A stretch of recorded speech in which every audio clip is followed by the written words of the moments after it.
Welcome to this episode of the Chronicles of Lester. Today we're in Springville, Utah with Larry Lowe, my former horn professor and the current teacher at Brigham Young University. So we're super excited to have you on. Glad to have you here. Thanks. So let's start. Can you tell me a little bit about just kind of your career, a quick overview, how you got to where you are today? Well, I'll try to do that quickly. I decided to be a professional horn player when I was in sixth grade, which I know is pretty nerdy. Yeah, a little. But then, even more nerdy than that, when I was in junior high school, I decided I wanted to be a college horn professor rather than go the orchestral route. I figured I would play in an orchestra just to get experience so that I could be a teacher in college. Mm-hmm. I always did everything to make sure that that's what happened. So when I was at Eastman and it was getting really, really cold and the snow was getting 12 inches deep, I was offered a job in the Veracruz Symphony. And I said, we're going to go down there. Yeah, get me away from the snow. It was so warm and nice. We went down there and got a little orchestral experience, just a little, and came back, got some more work at Eastman. And it's odd, when I got my first job at the University of Missouri, which is, again, my goal was to teach college, one of the reasons I wanted it was because I had a little bit of experience in that orchestra. Really? Because the committee knew very well the clarinetist in that orchestra. He was a graduate of the University of Missouri, and he had told them glowing reviews of the orchestra in Veracruz. And so when they saw my tiny little resume with that little orchestra on it, they knew what it was, and they thought that's a valid experience. And so with almost no experience at all, I was able to get a major college job. Wow. Pretty much straight out of college with just 1 year in an orchestra in Veracruz. So it was very fortuitous. Yeah. I expected to play in orchestras longer than that, so that when I got the job I would have more gravitas behind the things I said. Turns out I got into the college scene way sooner, and it was fine with me to do it that way. Mm-hmm. Yeah, so that's incredible that you had the idea to become a professor so early. Probably came from my parents. They were terrified that being a professional musician meant that I was going to play piano in a bar. So when the idea that you could be a professor came from an associate of ours, they really latched onto that, and I suppose maybe I did too, thinking, that's a real job. Yeah. Even though obviously being an orchestra is a real job. You know, my parents didn't have degrees, and they weren't musicians. They didn't read notes. They knew very little about the music scene. So, and we were from a tiny town. I was the only kid within many miles that even played the French horn. So we really didn't know, and there was no internet. You couldn't check and see what things were actually like. So we kind of made decisions just based on the wisdom we thought we had. And, it turned out. Yeah. It worked out well. It was fun for me in high school. I didn't have a teacher. I was self-taught. I used to go down to the all-state auditions in high school and beat out all the kids that studied with the Phoenix Symphony players. I thought that was kind of fun. So. Yeah, that's impressive. How did you get into music then, if you didn't have the family music background and there wasn't really much around? Well, my parents cared deeply about music, and my dad had been in band as a child, so we were all band kids. And my best friend Norman dared me to change from the trumpet to the horn when I was in sixth grade. And it was a point of honor. I pretty much had to do it if it was legal and moral. Yeah. So I changed and immediately fell in love with it. And then I had a very influential band teacher at the time, a fine horn player. His name was Leroy Gibbons. And he kind of got me started a bit. And then my band teacher's wife, he left the new band teacher. His wife was a fine horn player, and she gave me lessons for a short time before they left. So I had a few lessons as a junior high student. Okay. But in high school, mostly I was just going to major, like I went to 3 music camps a summer, all summer long. And that was your main? Yeah, and I took with wonderful teachers. And also John Barrows came to Arizona State for a year, and I went down and took some lessons with him. So, but mostly I was self-taught, and I read the Farkas book. I was that student that was going to succeed because of that book. That yeah. whole thing. Yeah, I could never seem to get through that book, but I need to go back and actually read it because I feel like it's so sacrilegious that I haven't. So. Yeah, I wore my copy out. Really? When I was a kid, yeah. Man, yeah, it's a great one. It's The Art of French Horn Playing by Philip Farkas, if you're not sure which one we're talking about. Right, sorry. Yeah. So how long have you been at BYU then? Oh gosh, more years than you've been alive. Got the job in '93. I had been at the University of Missouri for 10 years. As I mentioned, that was my first job. And then I spent a year in the Utah Symphony as a substitute player playing second horn. So how many ever that is, 25, 24, 5, yeah, 6? I was born in something like 96 and I'm 23, so that's like 26 years, yeah. Wow. And how do students change over the years? Like, do they work harder now, less hard? That's kind of a dangerous question. You know what, everybody always says that students are getting less disciplined, and I just haven't seen it at all. That's good. My students are fantastic, and they have been the whole time. They're very talented, they're motivated, they work hard, they care. The big difference is we have so many better resources now. Back when we started, if you wanted to get listen to music, you had to go buy a record of it somewhere. If you had a music store that was close, and for us when I was a child, we didn't. No internet, no hornexcerpts.org. If you getting music was very, very difficult. Nobody could actually lay their hands easily on parts like we can now. You just download them from a variety of sources. IMSLP. Yeah, I mean, it was much harder to hear horn players. You wanted to hear a fine performance of something, you had to go buy a recording or go to a live concert. Now, of course, it's all on YouTube. So just the resources are remarkable. Plus recording, you should have seen my first recorders. They were big old honking reel-to-reel boxes, and now, as I see right here, we got this tiny little box with better quality than my 50-pound reel-to-reel. Yeah, it's amazing. Yeah, so the just the resources that are available and the experiences that you can have, the kind of lessons you can have long distance, even with Skype lessons and things like that. It's pretty incredible now. Yeah, you can watch the Berlin Philharmonic play just on your phone. It's absolutely amazing. It's awesome. Yeah. So over your years of teaching, are there any moments that kind of stuck out that come off the top of your head? Well, the moments that stick out are those wonderful times with motivated students like yourself who are talented and prepared, and those wonderful moments of breakthroughs where suddenly they just do something amazing and you think, now that's why I do this. And I've had some terrific students through the years, and again, it's always been just waiting for those chances to see the light turn on and the sound come out, and makes it all worthwhile. One thing that I remind my students, and it's for a college professor, it's different than from an orchestral player. You guys are the reason I live here. You're my first priority. It's absolutely not just a gig. And I'm not saying that orchestral players just have a gig on the side, but seriously, the reason I live in Provo, Utah is to teach the French horn. And that makes it a very, very special and high priority for me to take care of my students. Yeah, because not every school gives that kind of focused attention where that's all you're doing.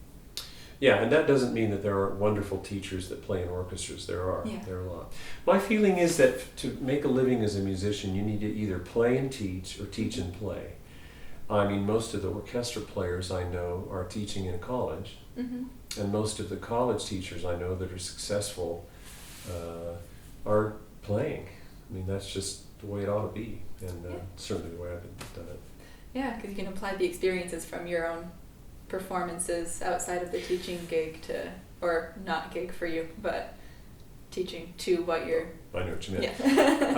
Yeah. My biggest problem at the beginning of my time with the University of Missouri was that I didn't have enough orchestral experience to feel valid yet. And I honestly felt a little bit like an imposter for a few years. But then I started playing with the St. Louis Symphony regularly. They took me to the Orient. They took me to Carnegie Hall. They took me to the Really? Blossom Festival. And, you know, for an extra horn player, that was an awful lot of experience. And then I got in the Utah Symphony for a year. That helped a lot. Of course, I had that 1 year in Veracruz, which was not enough. And then I began playing principal in the ballet here, and principal in the orchestra at Temple Square in Salt Lake City. And now I play principal in a festival in the Mendocino, the Mendocino Music Festival in California. So I feel like I have enough experience, even though I'm not in a major orchestra anymore, to just kind of know how it works and what you want to do. Yeah, very validated at this point. Yeah, not to mention the fact that I have a lot of experience as a soloist, and so when we're talking about the International Horn Competition of America, which is coming up, I've had 2 students win it and 4 students be in the finals. So I kind of feel like I have a pretty good handle on what you need to do well. Yeah, students are doing well, so clearly something's going right. Well, I get good students for one thing. The best way to become a good teacher is to have really good students. Yeah. That's a fact. I mean, you want to be able to teach, but it really, really helps to start with a wonderfully motivated, talented young person. Yeah, I don't know if you've read The Talent Code by Daniel Coyle. One of his points is, like, throughout the book, he talked about different research projects that showed how students learn optimally. And he said a lot of it is, in the beginning, the student's attitude toward the activity itself. Like they did, I think it was music lessons for students over like a 3-month period, and students who practiced consistently and wanted to stick with the instrument for a long time, like, improved rapidly, while others who practiced a lot but thought, this is more for fun, kind of really slowly progressed. So it was a really interesting thing, and I think the motivation of the student is a huge part for sure.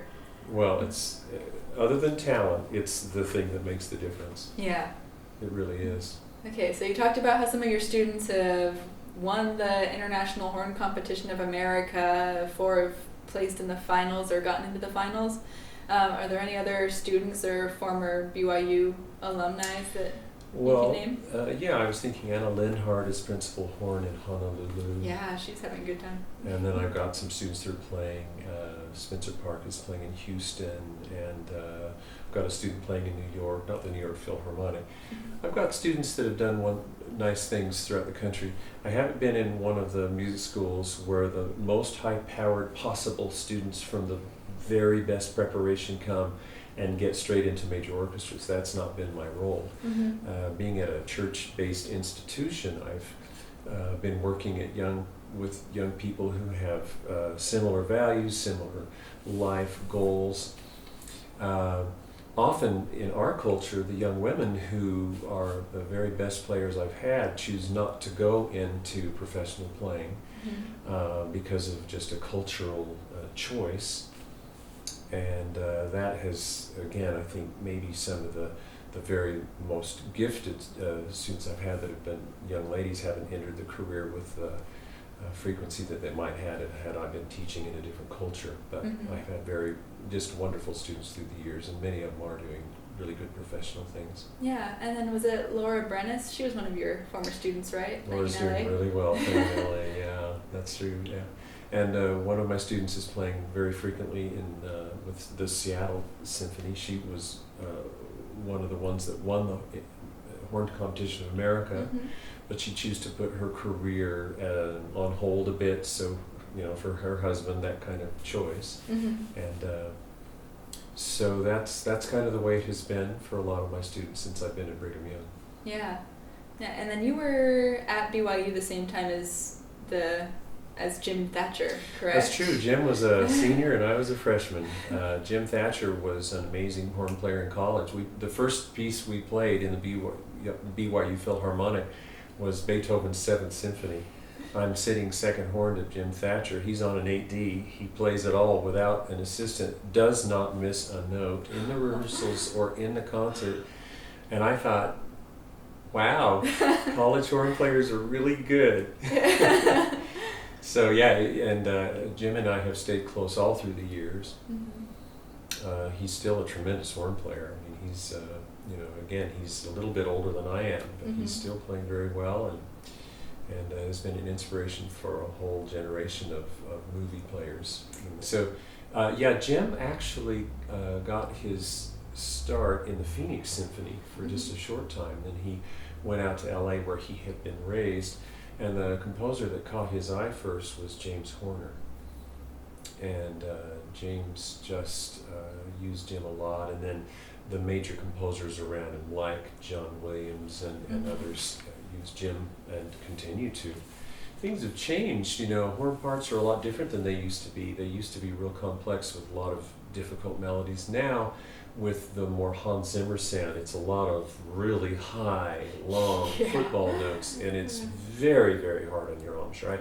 Do a fair amount of recording up in Salt Lake City, and it's much more difficult physically now than it was, but much less thematic, and there's not as much that's memorable for us as there used to be. Yeah. I remember you brought in some parts that you were recording with to studio one time, and I used to these incredible parts with really difficult technically and just all over the horn. Now it's footballs, but high and very, very hard on your face. Yeah, no, and it's not those lots of like the dramatic chords that are the brass chorales throughout the entire piece to get everyone pumped up. Yep.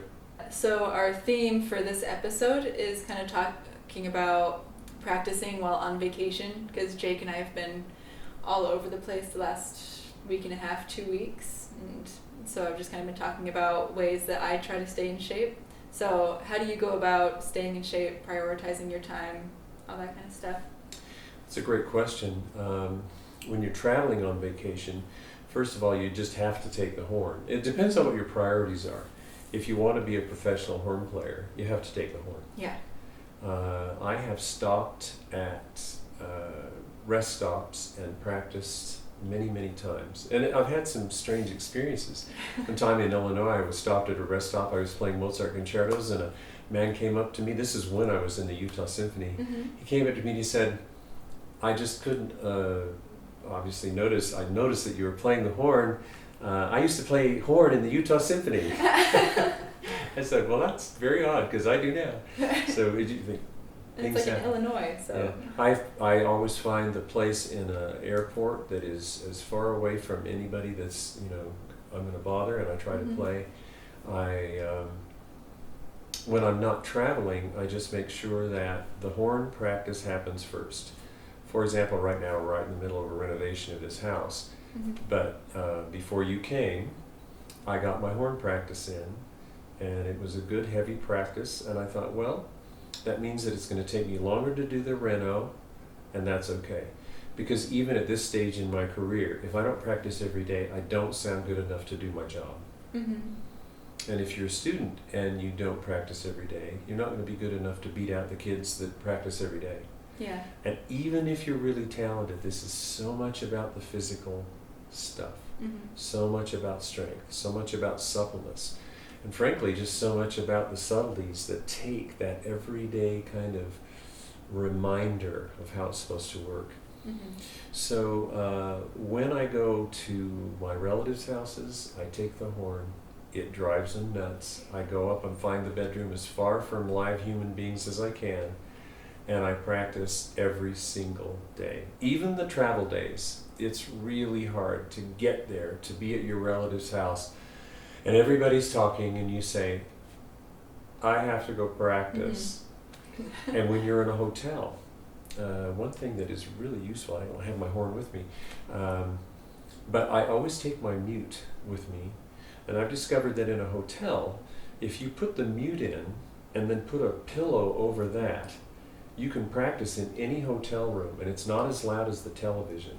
No one can hear you. Interesting. And because the mute's in, it still sounds like a horn. It still responds well. If you try putting a pillow over just the bell, it won't work. Yeah, I've tried that, and it drops the pitch. It ruins everything. It's all fluffy. But if you put the mute in, if you put the mute in without the pillow, it's too loud for the hotel. It's actually quite loud. But if you put the pillow over it, then you can play, and it can't be heard, and you can actually play pretty successfully that way. And I do it all the time when we're doing that. If I camp, I take the horn with me, and I find the most beautiful spot in the campground. And again, I try to be as far away from other folks as I can. But the response has always been, "That's so cool." More people come up and say, "Wow, that's the neatest thing. Could you play?" Then they want me to play some pop tune. No, but I could play Mozart. Yeah. More people seem kind of enchanted by it than annoyed by it. Of course, I don't do it late at night, and I don't do it too early in the morning either. Yeah, because I know that's always the concern in like hotels and everything, is that people don't want to practice because they're worried that other people are going to be like, "Oh, turn it off." And other people will, but the mute and the pillow, no one will ever hear you. And the other thing is that I usually have the television on just to keep. You're going to have a little distraction problem when you're on vacation. You want to feel it like you're on vacation. What I do is I turn the TV on, and I'm just mostly playing things that I already know, and I'm just watching something mindless. I hate to say it, but I watch an awful lot of HGTV, home garden television, because there's no plot. It doesn't matter what they say. It's always going to work out in the end. That's probably why we're doing this reno, because I watch it all the time. But yeah, so an awful lot of my practice time, especially warm-up time, when I have music that I need to learn, I don't do that. But when I'm warming up, I'm usually watching television. Yeah, I do that sometimes too. Yeah. No shame. Yeah, the technology for practice mutes too has really come a long way. Like, yeah, if you want, there's silent brass. Silent brass is fine. I just found that pillow and a mute works just as well, and it's way cheaper. Yeah, you don't have to pay for it. Yeah, because I had a silent brass mute for a long time, and then when I went to Vegas with my woodwind quintet, it just kind of poof vanished. So I just got a new one and took it with me to all my graduate school auditions. It was really nice to have again. But I didn't know, like a straight mute, right? With that. Yeah, and then just a pillow. Wow. Yeah, it works really well. Good to know.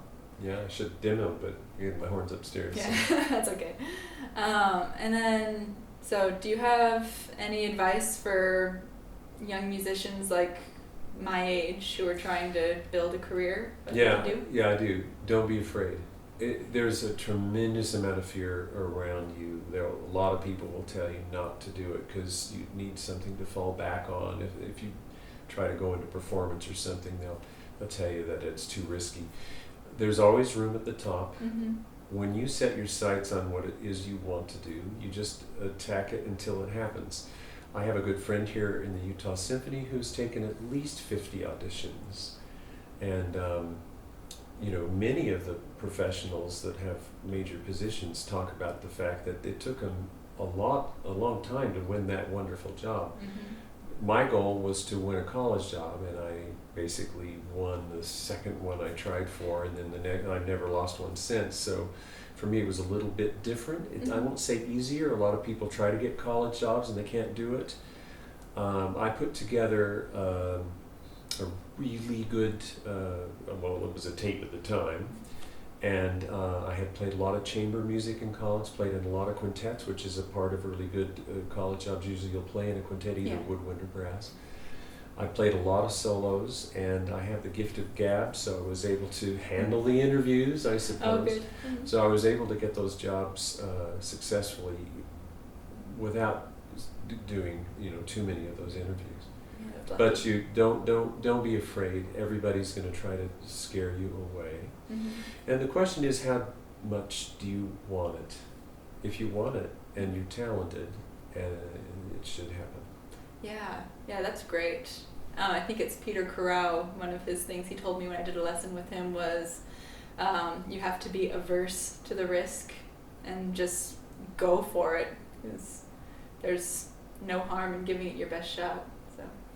Well, if you don't give it your best shot, then you'll always say, well, I probably could have done that. And there are other things that you can do that are wonderful.